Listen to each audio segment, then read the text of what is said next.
back. WNST, Towson, Baltimore, and WNST.net.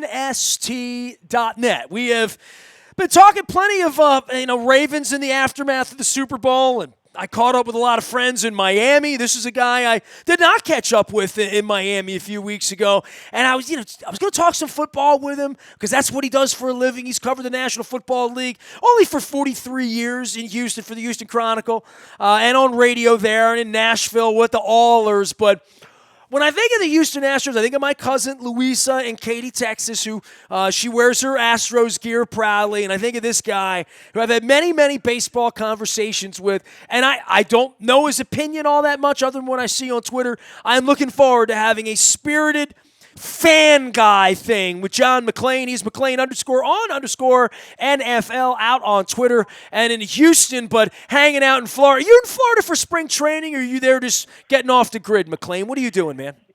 Nestor, we have a place in Fort Myers, and the Red Sox and the Twins train here. They don't start playing while I'm here. I go back Thursday because you can imagine how crowded it is with baseball fans, snowbirds. Next month, spring breakers come down, and I'll be back in West Palm Beach watching the Astros as a fan, as I do every spring training.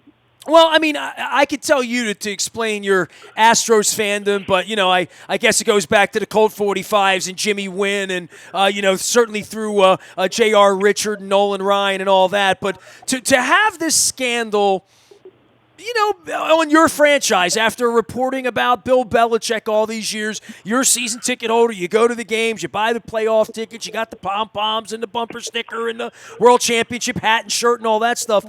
Thoughts about integrity and where this is when Jose Altuve's pulling his jersey back on and you look at it a year and a half later and say, well, what the hell was that? Well, let me explain some misinformation that's been generated out there by fans and media. First of all, they cheated. They got caught. They've apologized. Owner Jim McClain made a fool out of himself when he said it didn't affect the outcome of the playoffs in which they beat the Red Sox, the Yankees, and the Dodgers. And he came off looking terrible. What he should have said is our World Series is tarnished. My reputation as an owner is tarnished. He said, he should have said, I want to apologize to all those teams we beat in 2017, especially the Red Sox, Yankees, and Dodgers. I'm sorry. We will do everything we can to try to earn back some of the respect we lost. That would have been really simple, but he didn't do it. And they made some PR guy who was brought in from a agency, made Bregman and Altuve get up and read statements. They should have just left them in the dressing room, because when players went back in the dressing room and did interviews, they came off a lot better, especially Carlos Correa and George Springer. But nobody's talking about that. They're just talking about that dog and pony show news conference. And so they were penalized. All these players are coming out and saying the players should be penalized. Well, they're talking out of their you-know-what, because the players couldn't be penalized, because to get to the bottom of it, Rob Manfred had to offer immunity. They'd been turned in by teams, and they had investigated and found nothing. So by offering immunity, then you have players, a lot of them, telling the truth, and that's why they found out what they did. Something interesting, Nestor, nothing was found out about the pitching. So a guy like Cody Bellinger of the Dodgers, who had 134 in the World Series and left like 20 guys on base, and he couldn't complain about the pitching, he only complained about the hitters.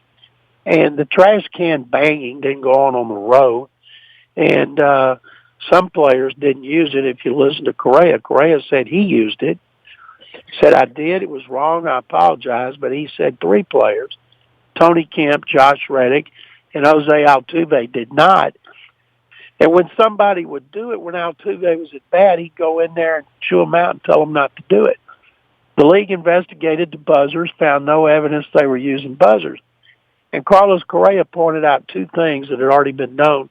One of them in Houston, that when he hit that walk-off home run against the Yankees, and he told him not to take off his jersey. One of the reasons was they had taken off his jersey before Correa had the celebration. And Altuve's wife told Correa's wife, why is he doing that? I don't like him out there being the only player running around without a jersey. So he told him, and then when he was talking to the media last week, Correa said, I'm going to tell you something else. He's not going to like me telling this, but I'm going to tell it. He had a partial tattoo on there that wasn't finished and looked ugly.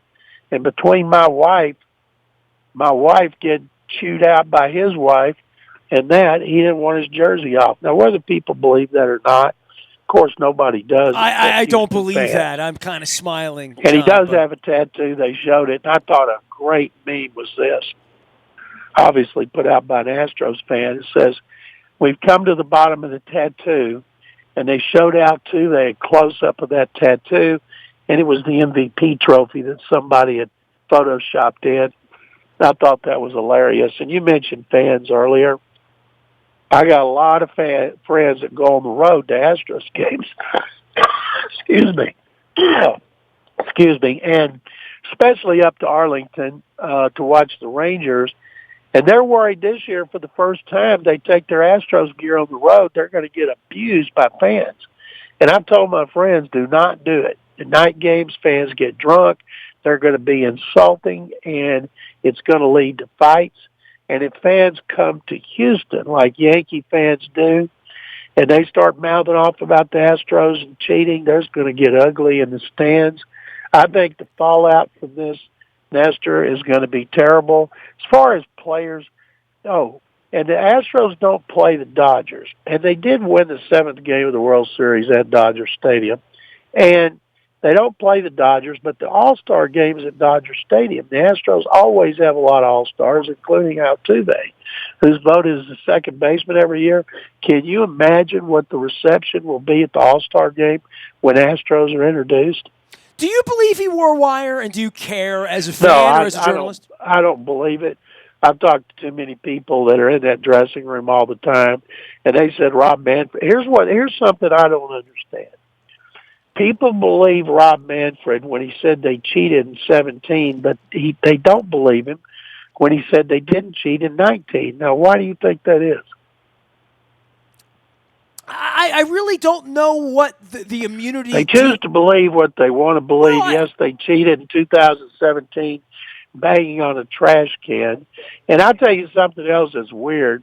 I have a couple of wealthy friends that invite me every year for 2 or 3 games to sit down on the second row, right behind home plate. Now, I wasn't listening for any banging, but you would think, and I've asked them, did you guys hear banging? And they didn't, but the players did. And one of their fans went back over every pitch they could get on MLB Network and ran a thing online about how much those cans were banged and for who. And one time they showed Evan Gattis, they were banging on the trash can, which meant breaking ball, and he still struck out. Like Mike Trout said yesterday, I'd love to know which pitch was coming. No, that's not what it said. It said whether it was going to be a breaking ball or a fastball, but breaking balls there's different kinds, and you still have to hit it. And yes, it's a huge advantage to know if it's going to be a breaking ball, but it's not like they hit every one of them. And a lot of them hit better on the road than they did at home. So, no, I don't think that they wore buzzers, because I believe what Manfred said about 2017 and 18 and 19. They cheated in 17. John McClain here from the Houston Chronicle. He usually covers the National Football League. We're talking some baseball. So this is not affecting your Astros fandom at all. No, it doesn't bother me in the least. Would it bother you if they vacated it or had done something like that? Well, it would, because they don't do that. He said he wouldn't do that. And I see players and fans saying this is worse than the steroid era. And they don't have a clue how much they used it or how much players benefited from it. They don't want to hear that their pitching was great against the Yankees. The Yankees didn't score any runs when they beat them, and yet all the cheating was over the trash can banging. And Garrett Cole said in his first news conference with the Yankees, I didn't hear anything, nothing about it the last 2 years. I don't know anything except what the commissioner said. And another thing that kind of blows me away, there was a story, and I can't remember. There have been so many, Nestor, whether it was a Wall Street Journal or The Athletic, that said Carlos Beltran was the ringleader and put pressure on the players to do it. And when he got there, he said, you guys are behind the times on how to steal signs. Where did he come from? The Yankees. He had spent the 3 previous years with the Yankees, and after 2017, he went back to the Yankees for 2 years. So are we to believe that Carlos Beltran was dirty in 2017, but clean in the 3 previous years and the 2 years afterward? I think you'd have to be a moron to believe that. John, I tell you what, I thought we had a lot with Deflategate and Belichick with monkeys and trees with cameras, but this is espionage on a whole different level in the game of baseball, right? And I guess at the end of the day, especially in Houston where you win a lot and there's a lot of fans and whatever, this is play into the WWE factor, right? Like this will sell tickets for those in Houston, right? Oh, I think that, like I told my wife, I want to make sure we buy tickets for that first game, the opener against the Angels. I want to go to the Rangers have a new ballpark, and I want to see it anyway. But I want to go up there when the Astros are there to see how they get treated against their top rival. It's interesting. There's quotes coming out from players, a couple of managers, GMs, about the Astros, but we haven't heard anything from the Rangers, which is the team that they hate the most and hates them the most. And the only one I've seen say anything not negative was J.D. Martinez of the Red Sox, who said it's almost too much. You know, at some point you got to concentrate on the season. And like the Patriots, if the only Super Bowl the Patriots had won was after Spygate, that would follow them everywhere. And Spygate was much bigger than Deflategate. Who cares if Blady took some air out of the ball?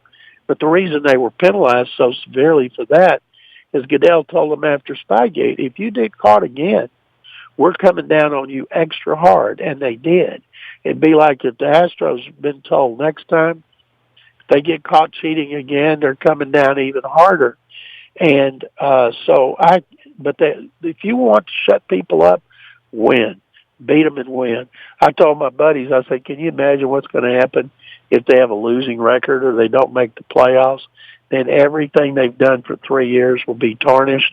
Because if they win this year, say they win the World Series, beat the Dodgers, will people think it's fair and square, or will people think they're still cheating, even though they're going to have everybody on top of everything they possibly do? I see Dusty Baker sitting in the corner with a toothpick right now, observing it all, right? I saw a thing on the Athletic yesterday with a panel, and one of the things they asked was the top free agent addition in the off season, and one of them put Dusty Baker. And that's why they brought him in there, a cool hand, a guy to keep a firm hand on the rudder, because they're not going to be talking about this all the time. They've already talked about it. They need to focus on baseball, and they need to focus on winning. They should be able to hit. What they hope is Verlander and Greinke don't start showing their age. They need Lance McCullers coming off Tommy John surgery to be good again. And they need a couple of young guys to develop. But losing Cole, and they knew Cole was gone, and they knew he was going to be gone to the Yankees. Obviously, that's a huge blow, but he wasn't there in 2017 when they got great pitching to win the World Series. John, I know you're moving on to the Combine and Indianapolis, and we're trying to repair ourselves after the 14-2 debacle here with Lamar. But times are tough. But I have a feeling the Ravens will rise again, right? The Texans are feeling their way as well. Well, the Ravens and the 49ers should be the two hungriest teams in football. Number one, 49ers lost the Super Bowl. It's amazing to me, Nestor, that more Super Bowl losers don't go back. You'd think they'd spend the whole season with a chip on their shoulder. And, of course, the Ravens do because they were the best team in football. Lamar Jackson's the MVP. The defense was great. John Harbaugh, Coach of the Year. But to lose the way they did at home to the Titans, there's no shame in it, but it gives them extra motivation for next season. And if I had to pick one of those two teams, the 49ers and the Ravens most likely go to the Super Bowl, I would pick the Ravens. I can tell you right now, I'm not picking the Chiefs because it's hard to win back-to-back. The last team to do it was the Patriots after the 03-04 season, and there's a reason for that. They were because cheating. it is extra extra difficult to do it. So if I'm picking, I'm going to pick that the Super Bowl winner is going to be the Ravens because I believe they're going to be the hungriest team in football. You know, I love me some Altuve. He's one of my Venezuelan people. You know, he's my size, but y'all are cheaters, John McClain, if you're wearing an Astros jersey in my ballpark.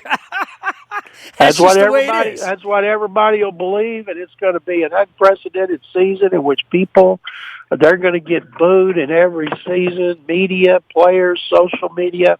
The one thing I'm eager to see, Nestor, is this. When they play, if, say, a pitcher throws inside like he always does, but he hits an Astro, then the commissioner will have told the teams, the commissioner will have told the umpires, do not let this get out of hand. And it could be an innocent pitch, or they could hit them on purpose, but it could, how the Astros handle it. Do they shut up and go out and kick butt, or do they have a bench-clearing brawl? And so I can't wait to see that. I can't wait to see the fans. It's going to be an unprecedented Major League Baseball season. Went to a fight and a ball game broke out. John McClain joining us here. He is McClain on NFL. He'll be doing the combine and all the great work for the Houston Chronicle and beyond. John, back to your regularly scheduled vacation. I appreciate you spending some time with us talking some baseball. Hey, Nestor, it's my pleasure. Thank you very much, as always, and best to Jen. Always the best to you. John McClain from the Houston Chronicle. No one covers the NFL better.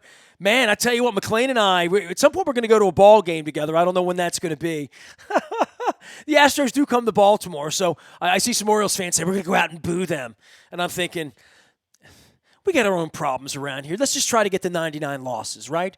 Nasty at WNST.net finds me. Facebook, Twitter, LinkedIn, Snapchat, Instagram, doing Baltimore positive work. Make sure you're checking out Mary Miller, Mary Washington, TJ Smith, Bill Henry, Kirby Fowler, all out in our Baltimore positive place in the world.